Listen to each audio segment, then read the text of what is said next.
Eto na nga ang part 2 ng graduation vlog ni Ma'am B. Nasa gedli-gedli lamang si Ma'am B for today's video, nakabantay. At ito nga po ang outfit for today. Filipiniana ang tema namin. For the second batch of graduation, ang UMS at ABM strand naman ang graduate for today. Dalawang batch nga ang aming graduation dahil maliit lang aming quadrangle. Pangatlong taon na nga ito na dalawang batch ang graduation namin dito sa school. Siyempre, kasama rin ang mga teachers ng junior high school sa entrance of colors. Sa school namin, 5 sections ng grade 12 UMS, 3 sections ng grade 12 ABM strand. After ng entrance, dito lang kami sa gedli-gedli ulit. Bawal mag-take ng photos and videos habang nasa recessional. Kaya naman agad-agad nandito na kami, nakaupo na kami sa may gilid ng stage kasama ang aking mga co-teachers sa senior high school. 2017 nag-start ang senior high school dito sa aming school. Alam nyo ba na isa ako sa mga gurong nagsimula ng senior high school dito sa aming paaralan?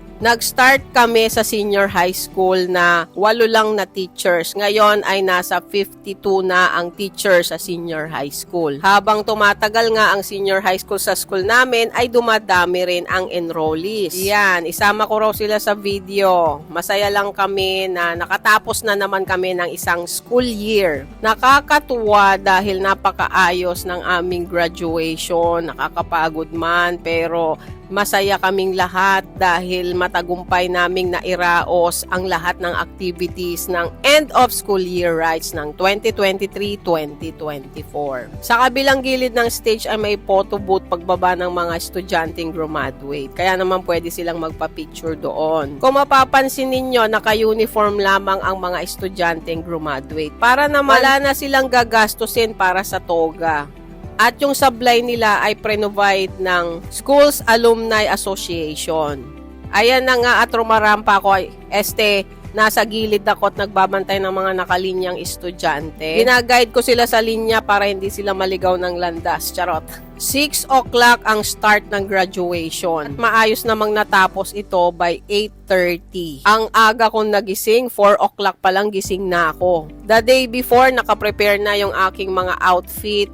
Pinag-isipan ko na kung ano ang isusuot ko. Lahat po ng suot ko, from sapatos, pantalon at blouse ay mga luma na po yan. Pati yung mga accessories ko ay kinukuha ko na lamang sa kahon kung ano man ang babagay sa isusuot ko. Sa dami ng graduate ng senior high school, hindi lahat yan ay magka-college. Ang iba dyan ay magtatrabaho na lamang. Paano ko nasabi? Taon-taon naman po ay meron kaming survey kung sino ang nakapag-aral at hindi at kung sino yung mga nakapagtrabaho. Nasa data po yan ng school namin. Ano man ang tahakin ng mga senior high school graduates, hangad ko ang kanilang tagumpay sa kanilang buhay. Ang edukasyon ay hindi lang naman nagtatapos sa eskwelahan, hindi lang ito nangyayari sa eskwelahan, kundi natututo tayo sa ating mga experiences. Natututo tayo sa ating mga pagkakamali. Natututo tayo sa ating mga nakakasama sa ating mga paglalakbay.